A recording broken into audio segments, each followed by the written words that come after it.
అందరికీ నమస్కారం అండి. ఒకప్పుడు పోలవరం ఏటీఎంగా ఉపయోగించుకున్న చంద్రబాబు నాయుడు అండ్ పార్టీ ఇప్పుడు అమరావతిని ఏటీఎంగా వాడుకుంటున్నారు.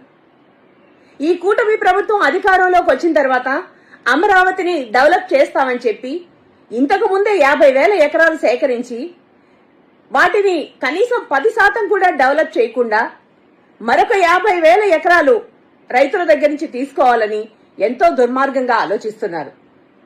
ఆ విషయం ఇష్టం లేని రాజధాని ప్రాంతానికి చెందిన కొంతమంది రైతులు సిఆర్డీఏ అధికారులకు, లోకేష్ కి, పవన్ కళ్యాణ్ కి, చంద్రబాబు నాయుడు గారికి విన్నవించుకుందామని ఎంత ప్రయత్నించినా వాళ్ల ఘోష అరణ్యరోధనే అయ్యింది.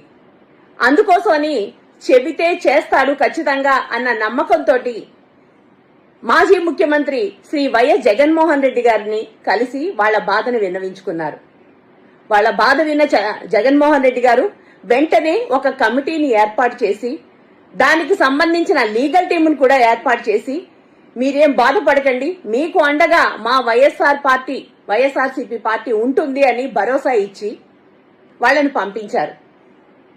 నిన్నటి రోజు ఆ రైతుల విన్నపాన్ని మన్నించి ఏదైతే కమిటీ ఉందో, రాజధాని ప్రాంత రైతులకు సపోర్ట్ చేయడానికి ఏదైతే కమిటీ ఉందో ఆ కమిటీ వాళ్ళ బాధల్ని తెలుసుకోవడానికి రాజధాని ప్రాంతానికి వెళ్తే దుర్మార్గంగా వాళ్ల మీద అటాక్ చేయించారు.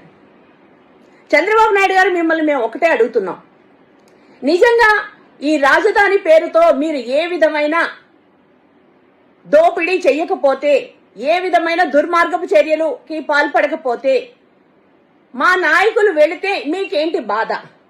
వెళ్తే వాళ్ళు ఏం చేస్తారు? అక్కడ ఉన్న రైతుల వాళ్ళు చెప్పే విషయాలు వింటారు, అక్కడ ఏం జరుగుతుందో చూస్తారు, అంతే కదా? నిజంగా మీలో చిత్తశుద్ధి ఉంటే, మీరు రాజధాని డెవలప్ చేస్తున్నాం అనంటే, నిజంగా ఆ 50,000 ఎకరాలు రాజధానికి అవసరము అని మీ దగ్గర నిజాయితీ ఉంటే, మీరు దాన్ని మీ బినామీలకి కట్టబెట్టడం లేదు, మేము జెన్యూన్ గానే తీసుకున్నాం, జెన్యూన్ గానే డెవలప్ చేస్తాం, ఇది ప్రజా రాజధాని అన్న నమ్మకం మీకుంటే ఎందుకు మీరు ఇలాంటి దుర్మార్గమైన చర్యలకు పాల్పడుతున్నారు? ఎందుకు పోలీసుల మీద, మా నాయకుల మీద అటాక్ చేయిస్తున్నారు? అంటే మీరు అటాకులు చేయిస్తే భయపడిపోతారనుకున్నారా? ఇంతకు ముందు తీసుకున్న 50,000 ఎకరాల్లో ఇచ్చిన రైతులకి మీరు ఏ న్యాయం చేశారు? ఇంతకు ముందు తీసుకున్న రైతుల దగ్గర నుంచి తీసుకున్న ఆ రైతులకి న్యాయం చేయలేదు కాబట్టి ఈసారి రైతులు ఇవ్వము అని అంటున్నారు. నిజంగా మీరు డెవలప్ చేయాలి, మీరు చేస్తున్నది మంచి ఉద్దేశమే అని అనుకునుంటే ఈ రైతులు కూడా ఇవ్వడానికి సిద్ధపడేవారు కదా. ఈ రైతులు ఇవ్వము అని అంటున్నారంటే మీరు ఏం చేస్తున్నారు? మీరు అక్కడ చేస్తున్న దుర్మార్గమైన చర్యలు ఏంటి అన్నది వాళ్ళు స్పష్టంగా చూస్తున్నారు. మీరు చేస్తున్న దుర్మార్గాల్ని ప్రశ్నిస్తే దాడులు చేస్తారా? మీరు చేస్తున్న దుర్మార్గాలకి ఎదురొస్తే దాడులు చేస్తారా?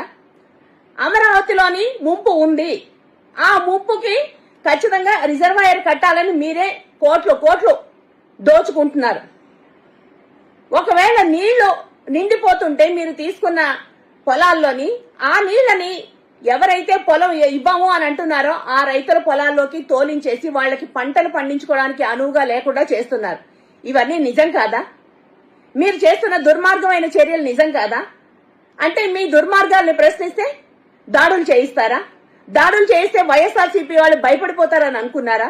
2 సంవత్సరాల నుంచి మీరు చేస్తున్నది ఇదే, కనీసం ఏ ఒక్కరన్నా భయపడుతున్నారా?